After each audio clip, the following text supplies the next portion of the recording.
Godavari view చూసుకుంటూ రాజమండ్రిలో ఉన్న మ్యాడ్ వేఫిల్స్ నుంచి వచ్చిన పార్సల్ తింటూ ఉంటే ఆహా సూపర్ ఉంది. ముందు వీడియోలో ఒక స్పెషల్ గెస్ట్ అని చెప్పాను కదా, మరెవరో కాదు మా ఆఫీస్ గ్యాంగ్ లో ఉన్న ఒక్కనొక్క అబ్బాయి అనమాట దుర్గా. ఈసారి ఎగ్జామ్ కి దుర్గాకి రావడం అవ్వలేదు. ఇంకా ట్రైన్ ఎలాగో రాజమండ్రి వైపు నుంచే వెళ్ళాలి కాబట్టి స్టేషన్ కి మా కోసం వేఫిల్స్ తన షాప్ లోనే చేసి మరీ తీసుకుని వచ్చాడు. మా ఫ్రెండ్ చేసాడని కాదు గానీ టేస్ట్ అయితే మాత్రం అదిరిపోయింది అసలు. రాజమండ్రిలో ఉన్న వాళ్ళు ఈ మ్యాడ్ వేఫిల్స్ ని అస్సలు మిస్ అవ్వద్దు. లొకేషన్ కమెంట్స్ లో పిన్ చేస్తా, ఇంట్రెస్ట్ ఉన్న వాళ్ళు ఒకసారి విజిట్ చేయండి. 4 మెంబర్స్ ఉన్నామని 4 వెరైటీస్ తీసుకుని వచ్చాడు. నాకైతే ఓరియో వేఫిల్ చాలా బాగా నచ్చింది అనమాట. అదేంటో ట్రైన్ లో వేఫిల్స్ తింటానని ఎప్పుడు ఎక్స్పెక్ట్ చేయలేదు. అది కూడా మంచి గోదావరి వ్యూ చూసుకుంటూ వేఫిల్స్ ని అయితే ఎంజాయ్ చేశాను. ఇంక ఇది మంచిగా తినేసిన తర్వాత మంచిగా మేము అందరూ మాట్లాడేసుకుని ఇంకా పైకి అయితే వెళ్ళిపోయాను పడుకోవడానికి. ఇంక ఇప్పుడు దాకా చేసినవన్నీ పూసుగుచ్చినట్టు చెప్పేశాను అనమాట. మామూలు లేకుండా వెళ్ళడం ఇది ఫస్ట్ టైం కాబట్టి కొంచెం వీడియో కాల్ మాట్లాడడం కొత్తగా ఉంది. అదేంటో ఈ ఫ్యాన్ తగిలినట్టే ఉంటది గానీ తగలట్లేదు. ఇంకా ఈ రోజుకి ఇదే మన ఫ్యాన్ ఏసీ అన్ని అనమాట. ఇంక ఈ చిన్న పొట్టి బ్యాగ్ వచ్చేసి నా పిల్లో అనుకోవడమే ఈ రోజుకి. ఇంకా అలారం సెట్ చేసుకుని పడుకుని పోయాను. మధ్యలో చాలా సార్లు లేచాను గానీ మార్నింగ్ కరెక్ట్ టైం మాత్రం లేగలేదు. మా ఫ్రెండ్స్ ఉన్నారు కదా, ఇంక వాళ్ళైతే లేపారు. ఈ మిడిల్ సీట్ లో పడుకున్న వాళ్ళని లేపలేము, అలానే మనం కింద కూర్చోలేము. ఇంకా వంగి కూర్చోవాల్సిందే.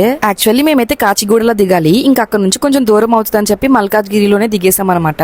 సరే మరి మళ్ళీ నెక్స్ట్ వ్లాగ్ లో కలుద్దాం. సరే టాటా.